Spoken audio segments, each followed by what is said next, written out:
ExMoto signing in. Today we are going to be hashing out the top 5 free games on Linux. All these games you should be able to install using the software manager and just type in the name of the game in there, or this might be a bit different if you're using a distro other than Mint.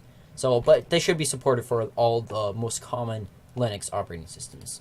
So number 5 on our list is Pingus. Pingus is a game where you control a whole wax of Tux penguins, and your goal is just to get them from one point to the end point without killing as many as possible. So the dynamic on it is very nice game and very similar to, I think there's a game for this on Windows or on phone or whatever it is, but there's a game similar to this, which this game has its own unique elements that it's definitely enough to say that it's its own game. And the gameplay on it is very challenging. And if you enjoy a game where you have to think it through a bit and you're not going to spend a whole whack of time on it and just a good little time killer, definitely check this game out for sure. I mean, you could spend a lot of time on it because this game is actually quite addicting, so we're just going to give it a little go bit. Let's see, so we just want to bash through that, and that should let our penguins through, and bash. Missed it. Let that guy go, go, go, go! Well, most of them are going to make it. Let's see, we need 15. I don't think we quite have 15 penguins here. We're going to have to get a blocker. Someone can block. We don't have a blocker, though. How are they? Uh-oh, I missed it. I seriously messed up. Nobody's going to live through this. Oh, wait, that's a bomber. Nobody lived through that. The one thing that this game lacks some is that for the story, all you have is this giant tutorial island, which doesn't last you too long. So if you're a guy who cares a bit about the story and the gameplay of that, then it does lack a bit for that. But if you're a guy who just cares about the gameplay itself and doesn't care about the story at all, then it's a very great game. There's tons of more level sets in here. You've got a whole whack of levels here, which is very nice. And the game is a bit challenging on the higher up levels, so you'll have to take your time at it a bit and really think through exactly what you're doing so your penguins don't all get killed. Alright, and one blocker, that's all I have. One blocker. So we're gonna get a bridger. Where's the bridger? Oh, there we go. We're gonna need a floater. So we'll get this guy to jump, and then quick float. Well, these 3 guys will live. That's a plus. 3 little guys, and I need 10. Things aren't looking good, and the game's only starting. So as a general rating, I'd give this game probably 8 out of 10. And number 4 on our list is Froggato Friends. It's a 2D platformer, basically about this little frog. And the dynamics on it and the gameplay of it is unique enough that you know it's its own game. Yeah, it's familiar enough that you can still see it's a 2D platformer that works fairly similar to our typical 2D platform. Yes, I always try to get a job today, alright? We need some help around here. Yeah, I know, I'll try. So we can see from this that Froggato is definitely a bum who's just loafing around in his parents' basement or whatever. So the detail and artwork put into this game is very nice. It gives you definitely an awesome old school pixelated look, which I love old school pixelated games. When I told my brother, hey, you should check out this game, Froggato Friends, and he's like, okay. Checks it out. I can't stand this game! Turns it off. Comes back 5 seconds later. Click. Turns on Froggato Friends again. So it's a game that you'll hate and love at the same time because it's very challenging if you put it on challenging, but it's addicting enough that will keep you coming back for more. So I'll give this game probably an 8 out of 10 as well. So at number 3 we have XMoto. It's a game basically where you're just it's basically kind of a motocross game, and it's a very challenging game, that's for sure. So if you're looking for a quick little game to kill some time, and that's a very addicting game, that's for sure, then I would definitely recommend XMoto for sure.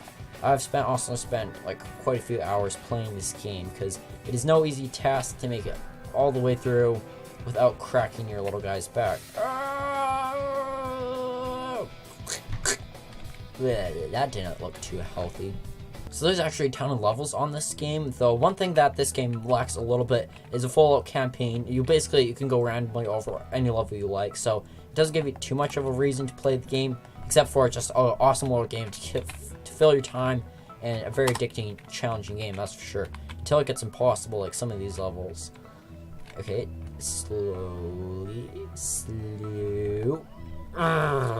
So close. For more of a challenge, you can also compete with some people's times on this game, which you can see there I have a little ghost there, which is my personal time, which I don't think I'll ever be able to beat, because this level, I kind of got it once, and that was it. Okay, here we go. Doing good. Easy. Steady. Almost. Yep. Doing good. No! No! Come on. Come on. But the main addicting factor is just the gameplay of itself. It's an incredibly hard game that you'll find yourself spending hours on this game. So I give this game probably a ranking of a 9 out of 10. It's a very well polished, nice game. I do not know how to beat this level. If anyone knows how to beat this level, which I've been stuck on for quite some time, I'd love to hear that, besides the skip it button. Because, who can do that? Who has, like, reflexes like that? When driving on the rear wheel, your head is lowered quite a lot. Alright. Easy. Not that difficult, right? That was a little difficult.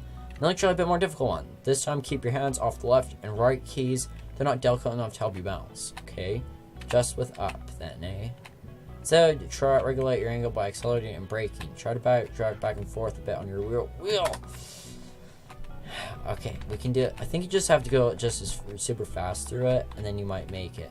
Yeah, that's good. It's a bit more difficult. We did it!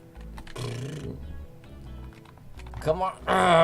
Number 2 on the list is SuperTuxCart, which is basically a Linux version of Super Mario Kart. So the game is a very nice game, and the dynamics is very similar to the way that Super Mario Kart works. You drive around, except the story mode is a bit different. You have to just drive around, and then you can only run races that you have enough points to unlock. So you run the race, then if you get gold or whatever, then you get more points, and then with those points, then you can unlock more interesting and fun races to play in. So you can see there's a sandy level there, and there's a whole bunch, and then here's an actual race. So it operates similar to Mario Kart in the fact that you have upgrades and you can slow down your enemies by chucking crap and tons of crap in these little presents that you pick up. So the whole game is a very fun game to play. I personally think that beats Mario Kart because it's way more visually appealing, that's for sure. And it uses all the Linux characters, like there's Tux the Penguin right there. And there's actually quite a few Easter eggs you can find in the game. For example, on the math class level, if you look on some of the papers, like there's a paper you can see far in the distance, you can actually see that there's actually algebraic formulas and a lot of stuff on that that's actually pretty interesting to look at if you're a serious nerd like me. If you enjoy challenge, you put it on hard, but then there's a level after that which you have to beat a certain amount of levels in hard, I believe, which is Super Tux or whatever, and it's incredibly hard. And there's a whole whack of different levels on it, and then you can also play multiplayer on it. So if you have a bunch of friends over and you have 2 keyboards or 2 video game controllers, just plug them in and go, and then you can have split screen into 2 sections, and then you can play multiplayer. So that's a really awesome feature that is it's very fun and entertaining. And so all in all, I'd give this game a ranking of a 10 out of 10. There's nothing that this game lacks at all, because this game, the sounds for it is exactly what you expect from a race car game. It's a very gamey sort of soundtracks to it, and the sounds in general are very nice.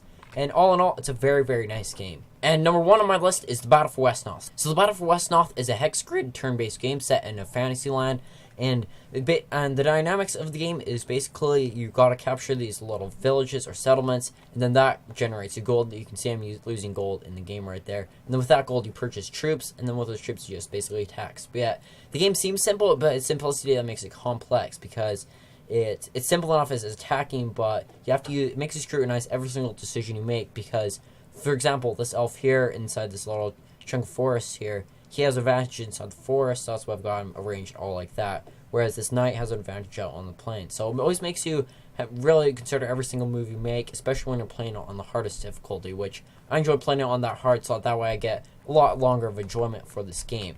But with this game, you don't have to worry about running out of any gameplay anytime soon, because there's actually like 15 different campaigns here, and I've even gotten through the first one. I've been playing the game for about 2 weeks, I think, so far. And I've even gone halfway through the first one. So there's a ton of enjoyment there, and the graphics and artwork is amazing. And as with SuperTuxCart, I can't do a gameplay video of this one right now because I've not got my video encoder set up to encode using my graphics card. So then it was like insanely bad frame rate, like my face stuck like this for 15 minutes with me still yammering on in the background. So not good, but you can play it full screen, and you can customize it. Goes full HD if you wanted to, but I actually prefer to play this game on a lower resolution because it gives it an more old school pixelated effect, which maybe I'm just weird that way, but that I like old school pixelated effects. There's tons of different campaigns and levels, and it is actually a very addicting game. I definitely recommend it if you like strategy games that make your brain think a little bit, but yeah, it's a very fun and enjoyable game experience. So